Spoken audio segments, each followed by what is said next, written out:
우리 옆 사람하고 인사 한번 합시다. 당신은 유익한 하나님의 일꾼입니다.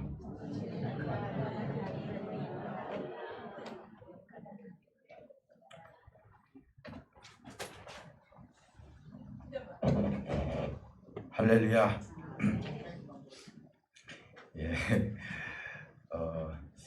오늘 하나님께서 주시는 이 말씀은 어떻게 보면은 사도 바울 선생님이 가장 사랑하는 아들은 디모데였지만은 공동체 생활에서 믿을 만한 아들이고, 그리고 그 사도 바울이 맡길 수 있는, 자기의 사역을 맡길 수 있는 사람을 하나 선택을 하라면은 아마 디도일 겁니다.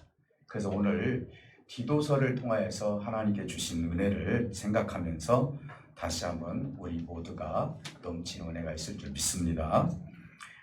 바울 서신은 총 13권 중에서 디모데 후서가 마지막 서신이고요. 그리고 목기 서신으로 12번째가 디도서예요. 그만큼 디도라는 인물과 사도 바울과의 관계는 굉장히 돈독한 관계를 가지고 있다. 그리고 또 그와 그 모든 삶이 서로가 진실하고 서로가 맡길 만한 그런 신앙의 삶을 가지고 있다. 이렇게 볼 수가 있습니다. 사실은 이 오늘 소개하는 그레데라는 섬이 지중해 안에 들어가 있는 섬인데 솔찬히 큰 섬이에요. 보통 섬은 배를 부리고 또 그곳에서 풍랑과 같이 그들의 삶은 거칠 수밖에 없는 그런 삶을 사는 것이 섬 생활이다라고 볼 수가 있어요. 우리가 섬이라는 것을 어떻게 보면은 비하시키려고 하는 것이 아니라 그 환경에서 오는 사람들에게 인격 형성이나 그들의 생활 속에서 전투적으로 싸우지 아니하면은 그 섬에서 살아나기가 힘들기 때문에 그들의 삶은 어떻게 보면 거칠 수밖에 없다. 그리고 유익을 구할 수밖에 없는 삶이 섬 생활이다라고 볼 수가 있어요. 그런데 사도 바울 선생님이 이 그레데 섬에 대해서 많은 소식을 들었고, 그리고 이 그레데 섬에 있는 문제거리들을 사실은 사도 바울 선생님이 잘 알고 계셨습니다. 거기에는요, 거짓 교사들이 많은 잘못된 가르침을 통하여서 이들이 잘못된 교리를 가지고 살았고, 그리고 예수 그리스도에 대한 하나님의 참된 신앙관을 제대로 세우지 못했던 것은 사실이에요. 그래서 사실은 바울과 디도라는 그 일행들이 어느 날 이제 그레데 섬을 방문하게 되었죠. 말 그대로 그 섬을 가보니까 나름대로 어려운 점이 많이 있었고 참 거칠은 삶을 사는 사람들이 많이 있었다는 것을 볼 수 있어요. 여기에서 사실은 사도 바울 선생님이 디도에게 너는 이 섬에서 목사 일을 해라, 목회를 네가 해라 라고 하면서 그것을 받아들였던 디도나 그 말을 했던 사도 바울이나 얼마나 서로가 신뢰성이 있으면 이 부분에 대해서 거부하지 아니하고 단 한마디에 그렇게 그 속에서 사역을 하였을까? 이것도 한번 우리가 생각해 볼 문제다라고 볼 수 있습니다. 사실은 이 디도를 남겨놓고 사도 바울 선생님이 육지로 나가셔서 디도를 생각하면서 목기 서신으로서 이제 보낸 것이 바로 오늘 읽은 디도서예요. 사실 디도서는 몇 장 되지 않지만은 거기에는 아주 주옥과 같은 하나님의 생명의 말씀이 기록되었다라고 볼 수가 있습니다. 지중해에 있는 그 그레데 섬은 그 사람들의 특징을 좀 다시 한번 살펴보면요, 대부분 기복적인 신앙관을 가지고 있습니다. 대부분 보면 배를 부리시는 분들은 이 기복적인 것이 아니고는 그 풍랑과 싸워서 이길 수 있는 신앙심이었기 때문에 어찌 보면은 거기에 의존할 수밖에 없는 것이 섬 생활이고 바다 생활이다라고 볼 수 있습니다. 그러니까 바다와 같이 삶이 거칠다 보니까 사람들이 아주 강팍하기도 하고 강하기도 했다. 성경은 그렇게 이야기를 하고 역사를 놓고 봐도 그레데 섬은 굉장히 강한 사람들이 많이 살고 있다라고 이야기합니다. 한 가지 예를 본다면은 로마의 황제가 이 그레데 사람들이 강하다는 것을 알고 그들을 용병으로 착출을 해가지고 전쟁터에서 사용하기도 했다라는 사실이죠. 그만큼 이들은 죽으면 죽으리라. 내가 전쟁터에 나가서 피하고 그것이 아니라 너하고 나하고 한번 부딪혀보자 라고 하는 그런 용맹성도 그들에게 있기 때문에 그때 당시 로마의 지배하에 있었기 때문에 그들이 용병으로도 사용되었다는 사실을 알 수 있습니다. 그러다 보니까 그들은 이기적이고 자기 중심적인 사고를 가지고 살아갔다라고 볼 수 있는 것입니다. 그러면 어떻게 그곳에 교회가 세워졌는가? 사실 좀 아이러니할 수도 있겠지만은 이것을 뒤로 좀 추적을 해보면은 이 사건이 사실은 예수님께서 40일 동안 부활하시고 나서 많은 사람들에게 당신 자신을 보여주고 그리고 너희들은 예루살렘을 떠나지 말고 하나님의 영이 너희에게 임할 때까지 예루살렘에서 기도를 해라 라고 했던 것이 뭐냐면은 오순절 다락방 사건하고 연관이 되어 있습니다. 이때 오순절 다락방 사건은 그 당시 일어났던 것은 어찌 보면은 명절과 같기 때문에 그레데 섬에 사는 사람들도 그곳에 올 수 있었고 각 지역과 각 나라에서 이제 예루살렘의 모임으로 말미암아 하나님께서는 그 때와 그 시를 중심으로 해서 성령 강림 사건이 일어나게 되었고 그리고 베드로는 하루에 3,000명씩 구원하고 세례를 받는 역사가 있었습니다.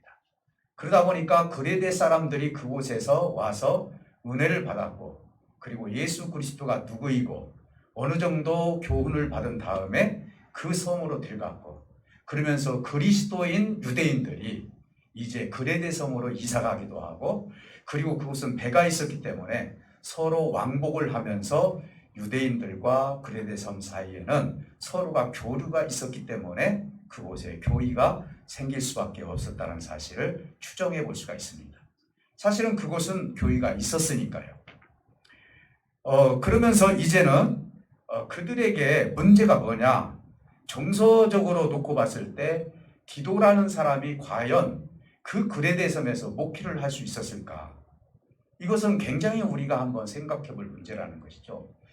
사실 하나님께서는 목회를 할 때는요, 그곳에서 견딜만 하고 이길 수 있는 주의 종을 그곳에 보내지 않을까? 저는 그렇게 생각을 해봐요. 저도 거칠은 곳에 보내지 않고 이곳에 보낸 것은 사실은 저 역시도 거칠은 곳에, 예를 들어서 그레데 성과 같은 곳에 갔을 때 과연 내가 거기에서 견딜 수 있을까? 이것은 하나님밖에 모르는 거거든요. 그러다 보니까 디도라는 이 인물은 충분히 그곳에서 견딜 수 있는 힘을 가지고 있었기 때문에 하나님께서는 바울을 통하여서 디도가 그곳에서 목회를 하지 않았는가 이렇게 한번 생각해 볼 수가 있는 거예요. 더더군다나 디도는 이방인 출신이에요. 그들이 놓고 봤을 때 헬라 사람이고 그리스 사람이기 때문에 그렇기 때문에 그는 어떻게 보면 이 지역이 쉬운 지역이 아니고 그들의 정서를 이해를 한다는 것은 굉장히 힘들 수밖에 없다라고 볼 수가 있는 거예요. 설상가상으로 예수 그리스도를 그들이 알기는 알지만은 로마의 신이란 신은 다 받아들였던 곳이 그레데 섬 사람들이에요. 왜 그럴까요? 자기한테 유익을 주면은요, 이 신도 섬기고 저 신도 섬기는 거예요. 내가 이 신을 섬겼는데 나에게 뭔가 풍족함을 주었어요. 그러면 그게 당신 자신이 생각할 때 그게 최고의 신으로 생각을 했던 거예요. 그러니까 이들이 가지고 있는 신과는 굉장히 복잡할 수밖에 없고 자기 이기적으로 신을 선택하는 그런 삶을 살고 있다는 거예요. 그들 중에서 가장 센 신이 뭐냐면은 여러분도 혹시 아실지 모르지만은 제우스 신이었어요. 이 제우스 신은 그들이 생각할 때 예수의 신과 예수 그리스도와 함께 동등비게 생각을 했고요. 그리고 제우스 신이 만약에 자기들한테 유익을 주면은 제우스 신을 믿고 예수 그리스도가 유익을 주면은 예수 그리스도를 믿는 그래서 이쪽으로 저쪽으로 옮겨지는 그런 생각을 가지고 살았던 그들이기 때문에 어떻게 보면 이들에게 어떻게 하나님의 복음을 전하는데 쉬울 수가 있겠냐 이 말이죠. 디도는 굉장히 이런 문제를 해결을 하려면은 큰 문제에 봉착할 수밖에 없다라고 생각할 수가 있습니다. 바울과 디도 일행들이 어떻게 협력하여서 이제 권면하였고 그리고 어떻게 이 일들을 문제를 파헤쳐 나가는지 사도 바울과 디모데와 대화를 통하여서 그리고 권면을 통하여서 교훈을 통해서 우리는 몇 가지만 한번 생각해 보도록 하겠습니다. 사실 이걸 생각하기 전에 바울과 디도는 대체가 어떤 관계냐, 이걸 우리가 좀 더 한번 생각해 볼 필요가 있어요. 물론 우리가 이걸 시간을 놓고 3시간, 4시간 토론하고 찾아보고 하면은 더 우리가 유익하게 알 수 있겠지만은 오늘은 말씀 시간이기 때문에 대략적으로 제가 바울과 디도는 어떤 관계였는지에 대해서 한번 나눠보고 그 뒤에 사도 바울 선생님이 디도에게 어떤 권면을 했는지에 대해서 말씀을 나눠보도록 하겠습니다. 사실은 성경 곳곳에 보면은요, 신약 성경 곳곳에 보면은 이 디도와 바울과의 관계가 많이 기록이 되어 있습니다. 근데 이 디도는 헬라인이에요. 사실은 사도 바울 선생님이 전도를 할 때 이 디도가 그 예수 그리스도의 말씀을 받아들이고 그 자리에서 회심을 한 거예요. 그것을 믿고 성령이 충만해지면서 지금 사도 바울 선생님이 전하는 이 말씀이 내가 받아들여야 할 말씀이구나 하면서 자기 속에서 회심할 수밖에 없는 그 마음이, 마침 베드로가 예수 그리스도 앞에서 당신을 내가 견딜 수가 없으니 나를 떠나소서라고 이야기를 할 정도로 그 뜨거움이 있었기 때문에 이 디도도 사도 바울 선생님의 전도를 받고 뜨거움으로 말미암아 회심을 했던 인물 중에 하나였다라고 볼 수가 있는 거예요. 사랑하는 성도 여러분, 그러면서 자신의 삶을 주께 드리기로 작정을 했습니다. 더더군다나 바울이 사역을 할 때 나름대로 동참을 했고 그리고 그분과의 둘이 관계는 진실한 관계가 되었다는 사실을 알 수 있어요. 사실은 참으로 사도 바울 선생님은 정말 귀한 인물을 자기 주변에 두었다라고 볼 수가 있는 거예요. 정치가 됐던 목회가 됐던 아니면은 무슨 일이 됐든지 간에 내 주변에 어떤 사람이 있느냐에 따라서 참으로 그 일을 추진하는 데 있어서 더욱더 긍정적인 영향력을 줄 수 있는 관계라고도 볼 수 있겠습니다. 어떻게 보면 바울이 사역에 이 디도를 어떻게 표현을 했냐면 그는 나의 형제로서 나를 위해서 하나님의 나라를 위해서 수고한 사람이다라고 그렇게 표현을 했어요. 더더군다나 그는 군사된 자로서 자기에게 필요한 것들을 채워줬던 사람이다라고 볼 수 있어요. 아마 디도는 형편과 처지가 그렇게 나쁘지는 않았던 것 같아요. 그래서 사도 바울 선생님을 도와서 이렇게 쓸 것을 제공을 할 정도로 그는 디도와 함께 좋은 하나님의 뜻을 이뤄가고 있었습니다. 그런데 하루는 이제 사도 바울 선생님이 로마 감옥에 갇혔을 때 디도와의 만남을 통하여서 디도가 죽을 병에 걸렸습니다. 사실은 사도 바울 선생님 입장에서는 내 주변에 있는 이 인물이 죽게 된다면은 물론 하나님께서 돕기는 돕겠지만은 너무나 근심이 생기게 되는 거예요. 사실은 우리가요, 하나님의 사람들을 한 사람 한 사람 떠나보낼 때 주의 종에게는 근심이 생길 수밖에 없는 것처럼 아마 이 사도 바울 선생님도 이 디도가 죽을 병에 걸렸을 때 하나님 앞에 간절히 기도했어요. 그래서 내가 디도로 말미암아 근심을 하고 있느니라 이렇게 표현을 했어요. 그러다가 디도가 정말 은혜 가운데 하나님께서 디도를 살려주셨습니다. 그래서 사도 바울 선생님은 뭐라고 표현하냐면은 내가 근심 중에 있었으나 디도로 말미암아 근심을 해소했다라고 이야기할 정도로 사도 바울 선생님은 디도를 이만큼 사랑했던 사람 중에 한 사람이었다라고 볼 수가 있습니다. 그래서 사도 바울 선생님은 디도를 아주 존귀한 인물로 소개를 하고 있어요. 빌립보 지역에서 소개를 할 때도 이 디도는 존귀한 인물이다라고 이야기하고 있는 거예요. 디도는 그리스도의 복음을 위해 자기 목숨을 아끼지 않고 돌보지 않고 충성된 사람이다라고까지 이야기합니다. 사랑하는 성도 여러분, 그래서 바울은 디도를 수식어로 표현을 합니다. 우리는 보통 내 닉네임을 쓰고 있어요. 그래서 자기 별명을 쓰고 있지 않습니까? 그래서 사도 바울 선생님은 디도를 갖다가 뭐라고 했냐면은 그리스도의 영광이다 이렇게 얘기했어요. 그리스도의 영광. 우리 한번 옆 사람하고 한번 해볼까요? 당신은 그리스도의 영광입니다. 시작.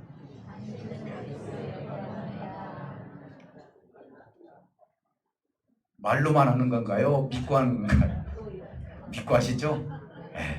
저도 여러분들한테 여러분들은 그리스도의 영광입니다. 저를 만나고 여러분들이 저를 만나 주어서 얼마나 감사한지 모르겠어요. 그러니까 사도 바울은요, 이런 진실한 마음을 가지고 디도를 그리스도의 영광이라고까지 표현을 했어요. 그러니까 이 사도 바울이 얼마나 아끼는 인물이에요. 그렇지 않습니까? 거기다가 나의 동무이고 나의 동역자이다. 그리고 여러 교회의 사자로다라고 얘기해요. 사자라는 것은 말씀을 전하는 자다라고 이야기할 정도였어요. 이런 디도를 그레데 섬에서 사역자로 정해주었다는 사실이죠. 이 배경을 놓고 본다면 어떨까요? 자, 이런 배경이 없다면 디도에게 만약에 디도야, 네가 이 그레데 섬에서 남아서 목회를 좀 해야 되겠다. 선생님, 내가 기도를 한번 해보겠습니다. 그리고 이 대답이 한 3분이나 4분 뒤에 대답이 됐다. 그러면 사도 바울 선생님은 근심이 생길까요? 안 생길까요? 생기죠. 금세 사랑하는 사랑하는 디도에게 너는 이곳에서 목회를 했으면 좋겠다 했을 때 1분 1초도 지나지 않아서 네, 저도 그렇게 생각합니다. 제가 이곳에서 목회를 하는 것은 당연한 일이다 딱 받았을 때 사도 바울 선생님이 디도를 놓고 오는 마음이 얼마나 평안했고 얼마나 든든했을까. 그런데 야, 설득을 시켜가지고 하나님이 너 여기서 목회하래. 그게 목회해야 돼. 나 하기 싫은데요. 조금 선생님 혹시 기도 잘못 받은 거 아니에요? 다시 한번 기도해 주시죠. 나 이렇게 거친 곳에서 내가 어떻게 목회 생활을 합니까? 그렇게 해서 설득을 당해서 디도가 거기에서 목회를 했다고 해봅시다. 그러면은 사도 바울 선생님이 배를 타고 육지로 나올 때 마음이 편안했을까요? 불편했을까요? 굉장히 불편했겠죠. 우리가 누군가에게 이 헌신 저 봉사를 부탁을 했을 때 그것이 즉각 대답했을 때는 주의 종에게는 기쁨으로 다가오지만 이것이 길어지면 길어질수록 혹시 내가 잘못 영적으로 부탁을 했나? 하면서 근심이 생길 수밖에 없다는 것이죠.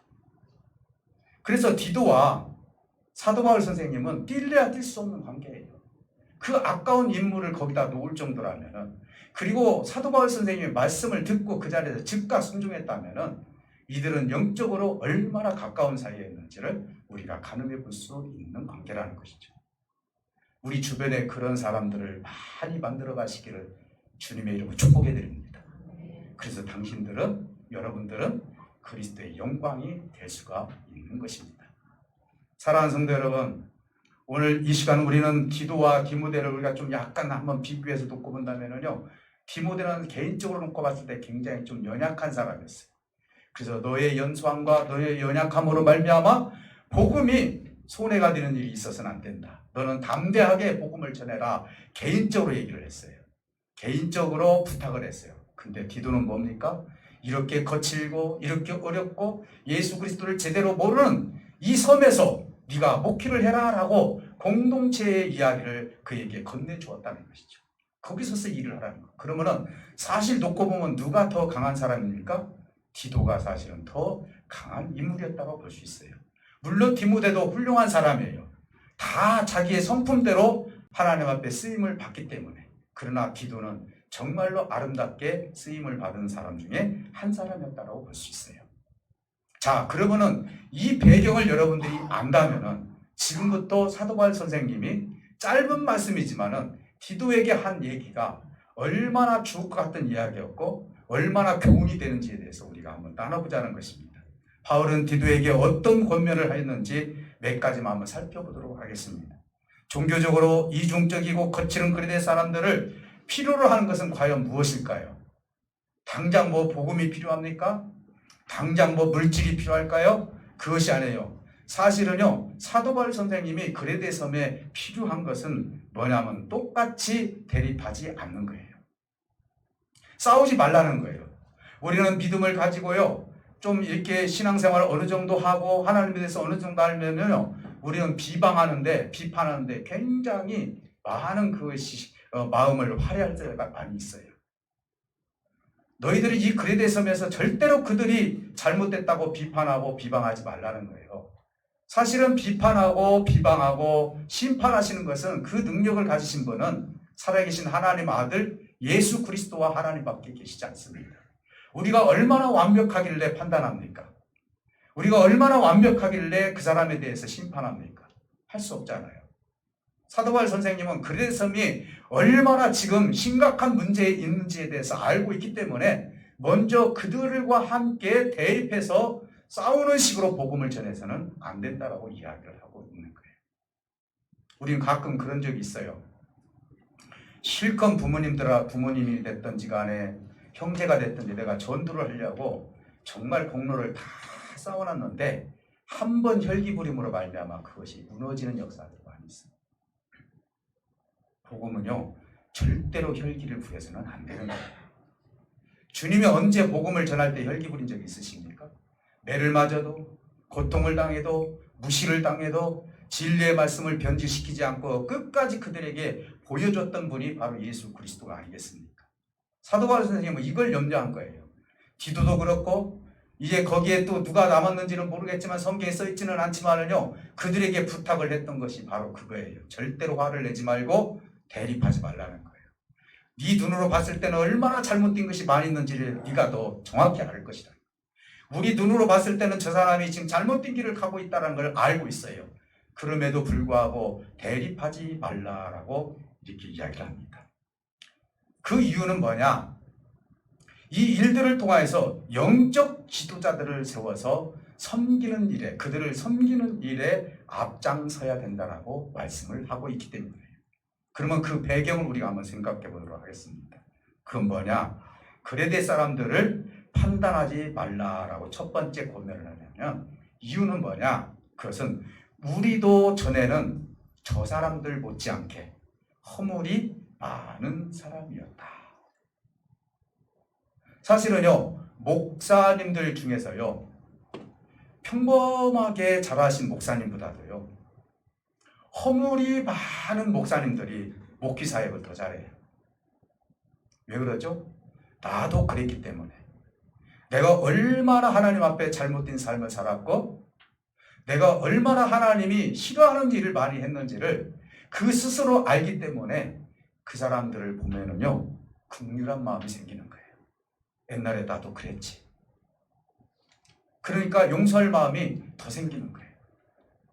그런데 정말 죄도 안 짓고 제대로 안 짓고 정말 어떻게 보면 화초와 같이 온실에서 자랐던 목사님들은요, 그것이 허용이 안 될 때가 너무너무 많다는 거예요.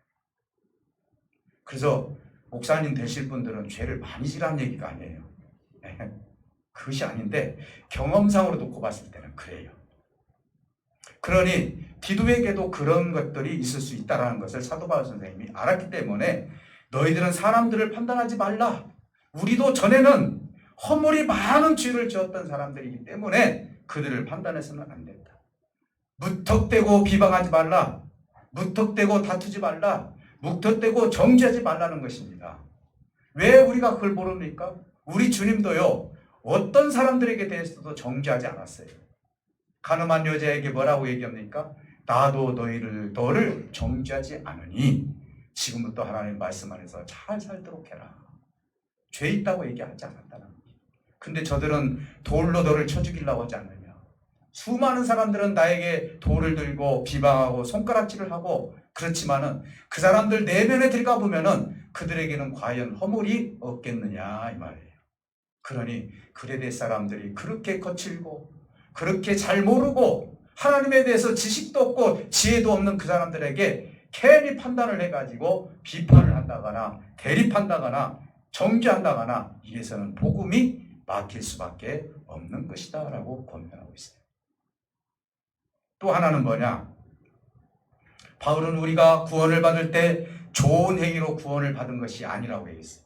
여러분 이곳에 계신 여러분들은 내가 하나님 앞에 무슨 좋은 일에서 구원받았습니까? 내가 교회 나와서 지금 구원받았습니까? 그리고 내가 하나님에 대해서 무엇인가 공로를 세워서 구원받았습니까? 그건 아니죠. 율법주의자들은 그렇게 생각을 하죠. 내가 율법을 지켰다. 내가 하루에 몇 시간씩 기도를 했다. 내가 구제를 했다. 수많은 것들을 통해서 이 일들을 통해서 내가 의로운 자가 되었으니 하나님이 나를 구원해 줬다라고 자랑할 수 있을지는 모르겠지만은 주님이 보셨을 때는 독사의 자식으로 보인다 이 말이죠. 왜 너를 속이고 하나님 앞에 너의 마음에서 정직하지 못하고 왜 너는 그렇게 모든 것을 감추고 내 앞에 나왔느냐라고 우리 주님은 그렇게 말씀하고 있는 거예요. 구원에는요, 자격을 갖추어서 구원받은 것이 아니에요. 저와 여러분들은 자격 갖춰서 구원을 만약에 받았다면요, 앞으로 자격을 갖춰가지고 구원받을 사람들이 너무너무 많이 생길 거예요. 그게 아니에요. 그것은 뭐냐? 하나님의 자비와 사랑의 은혜로 구원받은 것을 기억하는 것이죠. 주님의 은혜가 아니고는 내가 구원에 이를 수가 없다라는 거예요. 주님이 나를 불쌍히 여겨주셨고 주님이 나를 긍휼히 여겨주셨기 때문에 내가 구원의 반열에 설 수 있다는 사실을 꼭 기억해라. 그러니까 지금부터 너의 공로를 생각하지 말라는 것과 같아요. 나는 어디에서 섬겼고 어디에서 전도를 했고 내가 어디에서 구원을 많은 사람들에게 베풀었고 이런 얘기하지 말라는 거예요.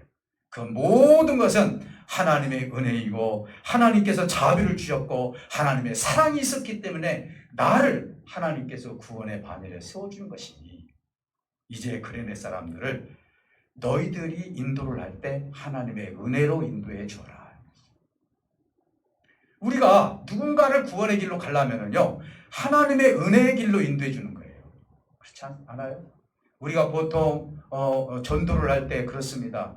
야, 너는 왜 이렇게 교회에 다니냐라고 했을 때 우리 공로를 얘기하는 것이 아니에요. 야, 사실은 나도 사람 냄새가 너무너무 많이 나는 사람이에요. 나 솔직히 돈도 좋아하고 세상을 사랑할 수밖에 없는 내 마음이야. 나는 도무지 하나님 봤을 때 냄새나는 인간이지만은 그러나 내가 잠깐 하나님의 은혜를 받고 이것이 아니구나 생각했을 때 내가 이 겨자씨만한 믿음이 딱 생김으로 말미암아 하나님이 나를 자비로 나를 구원해 주셨어. 나 지금도 얼마나 내 마음과 생각이 잘못되었는지 몰라. 그러나 주님은 여전히 나를 사랑하고 있다.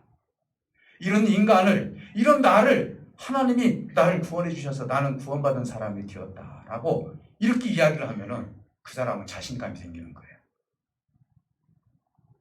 우리가 보통 하나님 앞에 이렇게 기도를 할 때도 그래요. 기도를 할 때, 대표 기도를 할 때, 옛날에 있었던 일, 우리 처음에 이제 시작을 할 때, 누군가 기도를 하는데 떠듬떠듬 기도를 하셨어요. 네. 그런데 그분은 부끄러웠어요. 네. 그랬는데요, 다른 사람들은 그것을 통해서, 아, 나도 기도할 수 있구나, 라는 용기를 얻었어요. 이 자리에서 기도를 못함으로 말미암아, 그는 기도를 못했다고 자책할 수 있었지만은, 그것 때문에 그들이 나도 기도를 한번 해봐야 되지. 이런 자꾸 내면의 세계에 자꾸 나도 기도 한번 해봐야 되겠다는 생각이 들었던 거예요.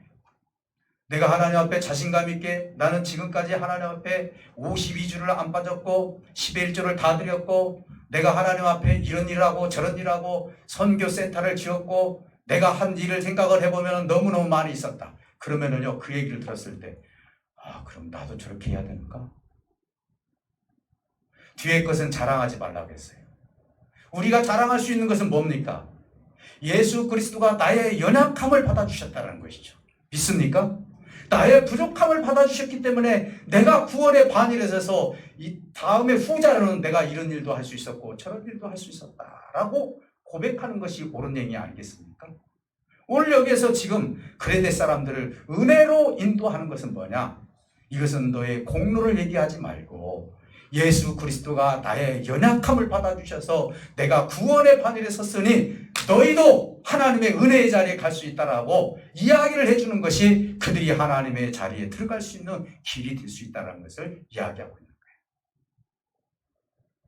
사랑하는 성도 여러분, 그러면서 이제 세 번째 뭐라고 얘기냐? 우리가 이제 먼저 하나님의 은혜를 받았다면, 그렇죠? 선한 일에 힘쓰는 것은 당연한 일이 아닙니다. 제가 여러분들한테 선한 일에 힘씁시다, 이게 아니라요. 나는 이미 하나님의 은혜를 받았기 때문에 이미 저와 여러분들은 선한 일에 지금 동참을 해 되어 있어야 된다는 사실. 이것이 하나님의 뜻이에요. 여러분 한번 생각해 보시기 바랍니다. 여러분들 자녀나 아니면 직장에 있는 사람들이나 모든 사람들이 있었을 때 자기가 능력을 다 갖췄어요. 예를 들어서. 그러면 능력을 갖췄으면 능력을 발휘를 해야 됩니까? 안 해야 됩니까? 당연히 해야 되죠. 직장에서도 열심히 일을 해줘야 되죠. 내가 능력을 갖췄는데도 내가 그 능력을 발휘를 하지 않는다면 어떻게 돼요? 이 부분은 하나님 앞에 좋은 일이 될 수가 없는 거예요. 이미 나는 하나님의 은혜를 받았어요. 그랬는데 하나님의 은혜를 받았으면 받은 만큼 내가 하나님의 일에 동참하고 선한 일에 동참하는 것은 누가 지시를 하기 전에, 누가 이렇게 부탁을 하기 전에 이미 나는 성령을 통하여서, 여기서 성령 얘기가 나오는데 성령을 통해서 내가 무엇을 해야 될지에 대해서 우리 자신에게 하나님은 말씀하고 있다는 거예요. 그러니까 너희는 하나님의 자비를 통해서 구원을 받았고 은혜를 받았으니 너희들이 선한 일에 동참하는 것은 당연한 일이 아니냐라고 우리 하나님께서 말씀하고 있는 거예요. 사랑하는 성도 여러분, 이 일을 통해서 마지막으로 권면한 것이 뭐였냐면은 선한 영향력을 많은 그레데 사람들에게 주어서 예수 그리스도 중심으로 유일한 신이 누구인지를 그들에게 가르쳐 주라는 거예요. 여기서 보면은 그들은 로마 신을 다 가지고 있다겠어요. 그런데 그들이 선한 일에 동참을 함으로 말미암아 유일하신 예수 그리스도를 믿는 지도자들이나 그리고 교회에 있는 사람들이 어떻게 함으로 말미암아 예수 그리스도가 유일한 신이고 잘못된 모든 신들이 우리를 유익하게 하는 것이 아니라 예수님이 우리를 유익하게 하시는 하나님이라는 사실을 알게 할 수 있는 길은 우리가 선한 일에 동참하는 일이고 제대로 하나님의 뜻과 하나님이 누구인지를 너희들의 행동을 통해서 삶을 통해서 나타내 보이는 것이 이 그레데 섬을 구원하는 길이라는 사실을 말씀하고 있는 것입니다. 사랑하는 성도 여러분, 이것이 하나님의 뜻이다라고 말씀합니다. 자, 마지막으로요. 바울이 언제 보는 문제점. 우리는 사람 어떤 것을 봤을 때 어디에 문제가 있는지를 생각해 볼 필요가 있어요. 사도 바울 선생님은요, 이 그레데 섬 안에 있는 교우들이 문제가 있었다는 것을 알고 있었어요. 문제는 외부에서 내부로 들어가는 것이 아니라 내부에서 외부로 문제를 해결하는 거예요. 여러분, 모든 병은 외부에 있는 게 아니에요. 외부에 있는 것은요, 그 무엇인가 내면에서 있는 병 때문에 외부에 나타나는 거예요. 예를 든다면요, 내 내면에서 어떤 위장이 됐든지 아니면은 간이 됐든지 신장이 됐든지 이런 것들이 안 좋으면은요, 외부적으로 혈압이 높아지고 당이 높아지고 내 삶 가운데 질이 낮아질 수밖에 없는 거예요. 육체도 보면은요, 내면에 있는 모든 내면의 병을 고침으로 말미암아 외적인 병들을 다 고칠 수가 있는 거예요. 의사 선생님들은 보통 스트레스가 70%라고 얘기해요. 당신이 스트레스를 해소를 하면은 모든 병을 고칠 수 있는 모든 근거가 거기서 나올 수도 있다. 이 말은 뭔 말이에요? 내면의 문제를 당신이 고쳐나가라는 것이죠. 스트레스 받지 마라. 짜는 식 먹지 마라. 그리고 규칙적인 생활을 해라. 잠을 충분히 자라. 물을 많이 먹어라. 이런 모든 것들은 뭐예요? 내 내장에 있는 내면의 것을 건강하게 함으로 말미암아 외적으로 나타나는 그런 요소들을 없애려고 의사 선생님은 그렇게 얘기를 하는 거예요. 사도 바울도 그렇게 판단을 했어요. 그레데 섬의 문제는 내적인 문제가 해결되어야만이 외적인 문제, 외적인 그레데 사람들에게 건강한 영적인 삶을 살 수 있게 할 수 있다라고 생각을 했던 거예요. 사도 바울 선생님은 이야기를 합니다. 디도에게 뭐라고 하냐면 그레데 섬에 있는 모든 문제를 네가 다 담당해를 해라 이렇게 하지 않아요. 1장에서부터 놓고 보면은요, 뭐라고 얘기합니까? 너는 그곳에 가서 영적 지도자들을 세워라 이렇게 얘기해요. 지도자를 세우라는 거예요. 오늘 우리가 이 군산연립교회에서 저 혼자 목회를 하는 것이 아니에요. 그렇지 않습니까?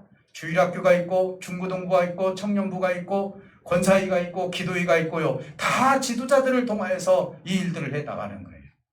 사도 바울 선생님은 디도에게 그 얘기를 하는 거예요. 정말 이 지도자가 될 사람들은 어떻게 되는 사람을 세워가지고 하나님의 영적인 리더자로 세움으로 말미암아 그 내면의 세계에서부터 그 문제점들을 다 해결하면은 외적인 그레데 섬에 사는 모든 성도들이 하나님으로 돌아올 수 있다는 사실을 알기 때문에 디도에게도는 정말 영적 리더자들을 세울 수 있도록 하라라고 말씀하고 있는 거예요.